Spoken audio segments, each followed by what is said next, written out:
I felt conviction about what we were doing, and he felt nothing about it, and I kind of just went with his flow. And I just blew it off. I didn't think anything about it.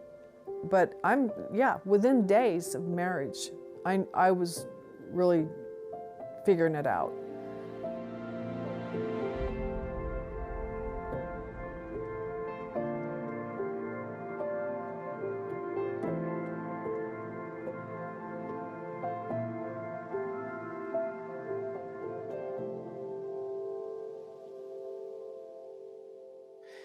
Things definitely got worse before they got better. You guys moved to LA and Steve went on the sheriff's department. Mm-hmm. What did that do, being in that kind of high stress environment, what did that bring out in him? It amplified everything that was already there. The anger, he was just such an angry person. Very intense. Angry, driven. He really became very, very, the camaraderie amongst cops is intense. It's very, very intense, and almost, for some cops, their friends on the department with them almost become more important to them than their actual family. And I definitely would say that about Steve. That was his world. His whole life was being a cop. And they just had this way of living together, and not that they actually lived together, but working together, doing life together, was just a solid rock of a way of life for him. And I was like so not connected in with him. I mean, that really, it wasn't my choice. It was the way he was doing life. And then that is when the sexual sin stuff really started to come out. I knew that there were some issues, but I didn't know what they were. I knew there was real problems in the marriage because he was so mad at me all the time. I mean, he was always angry, always complaining. I could never do anything good enough. I was never measuring up. I was too skinny.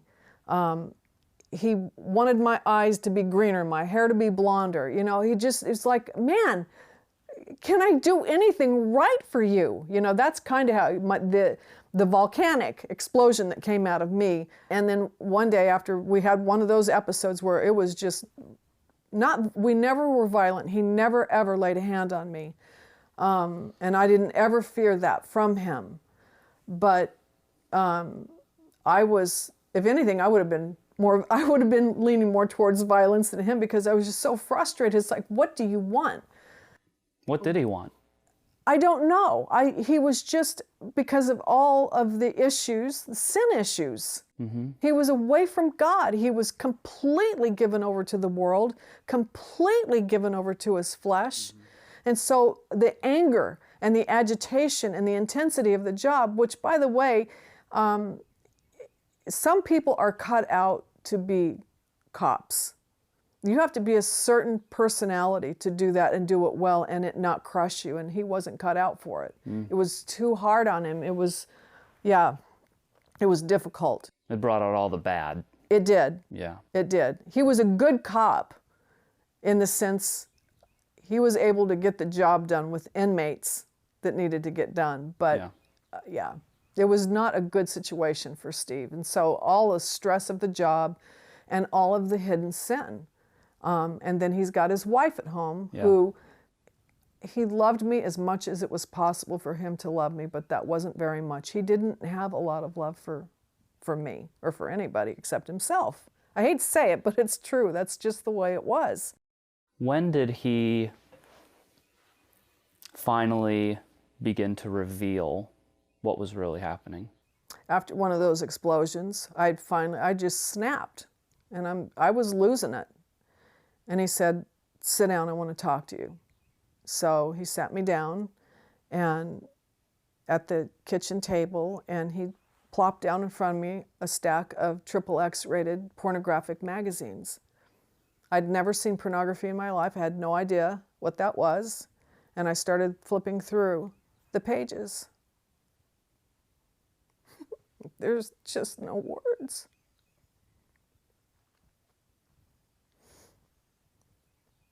That's the problem. That was it. And that's basically what he was saying to me. He was telling me, this is why there's so much hostility in our home. Because of this. But this is who I am. He said those words. Yeah. And he, in essence, said, this is what I do. If you don't like it, there's the door. That's basically what he was saying to me. So it's like with all of the already verbal, what I would call verbal abuse, I was so beaten down. And I had long since basically walked away from the Lord. I didn't know how to walk with the Lord, never got my feet under me. Mm-hmm. So I didn't know how to cry out to God. I didn't know how to pray. I didn't know how to get into the Word of God. I didn't know that that's what I needed to be doing. I'm not sure I would have. I don't mean to make myself sound like a victim. Sure. I just wasn't doing the right things. Yeah. But I think because of all the verbal abuse and everything that was going on, I was so beaten down that when that blow came, I was just like leveled. I was just, and didn't have the wherewithal to resist, to stand up against it, to leave. I didn't know what to do. Did he have an idea of a solution? Mm-hmm. Yeah. He said magic words to me, and these words, this is all I wanted to hear. I know what will make our marriage work and what will make us both happy. And that's all I wanted. That's all I wanted. I just wanted to be happy. I just wanted us to love each other. I wanted us to be united. And that one thing that would make that happen was if I got involved in his pornography with him. That's what he told me. And I was just so broken and beaten down and so just out of it, so crushed that I agreed. You know, a lot of wives would have just said, pack your bags and get out of here. Yeah. I wasn't there. I was a young 20-year-old woman, and very much what I see now, I didn't know this then, but what I see now was I was in complete idolatry with him. He was my idol. He was what I was willing to do anything for. And I did. Was he satisfied? Sin never is. We went from looking at X-rated magazines to then he introduced me to, this was actually the next night, told me about X-rated videos. We ran out and bought a video recorder to, that wasn't enough. That lasted for a couple of weeks. That worked for a couple of weeks, but it wasn't enough. Yeah. So the next step was other people. And yeah, I started using methamphetamine. Just to cope. To do it. I could not have done this without the drugs. There's just no way to do it. And I don't even really remember how I was getting those drugs. My husband's a cop. But I believe it was someone I was out working with who was kind of going through something similar. And she was getting me diet pills. So that's how I did that. So, okay, so there's this progression of perversion, and that shows that he was dissatisfied with one level of sin or pleasure or whatever, but did the marriage continue to spiral, all the anger and the bitterness, or, I mean, was it better in that sense? Yeah, it was definitely better. Actually, the way it was unfolding to both of us was that it wasn't like a new level of dissatisfaction as much as that was so awesome, let's do this. For him. Yeah. And I'm getting pulled into it because I'm getting what I paid for. I wanted a man that loved me, and this was the price I had to pay for that. So yeah, we go from one level to the next level to the next level. When we got to level 3, which was other people, that meant more drugs. But his whole attitude during that time towards me was everything I wanted. I was central, man. I was like, I got the throne, finally. At least I thought I did, of his heart. I wanted, in my own way, I wanted him. I didn't see things right. I didn't know things right back then. But I wanted him to worship me. You know, worshiping other women is unacceptable, but you should be worshiping me.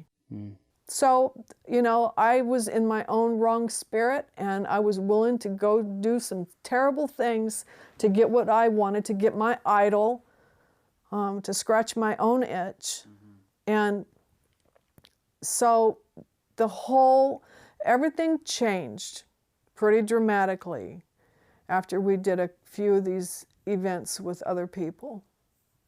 So painful to even talk about it. It really is just, it's not, I don't see it necessarily so much like what Steve did to me. It's more like what I got into, how far I fell from this wonderful Jesus. Man, just painful. It's very painful. But yeah, and the amazing thing is his faithfulness. Yeah. Hosea and Gomer, you know? Yeah. Just very, yeah. So level 3 with other people was a game changer for me. I was high, literally, all the time. I would get up in the morning, use my drugs, go to work, use my drugs, come home, use my drugs, and, you know, everything just to keep going in life? Yeah. To deal with it, to keep my brain from coming down to normal. Yeah. Because I couldn't have handled it. The reckoning was way too much. There was no reckoning. There was no reckoning with it. And everything centered around the weekends. So Friday through Sunday. And so all week long, I'm building up to it. And it didn't take long. I think we did this for a couple of months, and I said, that is it. Yeah. And something that happened inside of me that desperately needed to happen was I needed to say to myself, I would rather be single than live like this. Mm. So that was big for me. That was a very big deal for me. Not a lot of women don't have do the things I did, and I understand that. They have the dignity, the self-respect, the confidence to not let somebody do that to them. I wasn't there. I was very weak, very appeasing, all that stuff, so I went along with it. But I finally put my foot down, and it was huge for me to put my foot down. And you did leave? I did, and ran off with another man. Went straight into an adulterous relationship. So I just leveled down. Wow. Yep. And so that was like, okay, for about a month I had a lot of fun because this guy was like Prince Charming, rich, Christian, all this stuff, all the jazz that I thought, I really believed God sent this guy to me. I really believed it with all my heart, that God sent this guy into my life to get me away from Steve and give me my happily ever after, because that was my goal in life. I had an option. I had 2 options: to continue with this man, this virtual stranger, basically, that I had ran off with, who was a prince, or go back to devastation. That was my only point of reference for this whole marriage. Almost choosing the nightmare over the fairy tale. That was exactly what it was.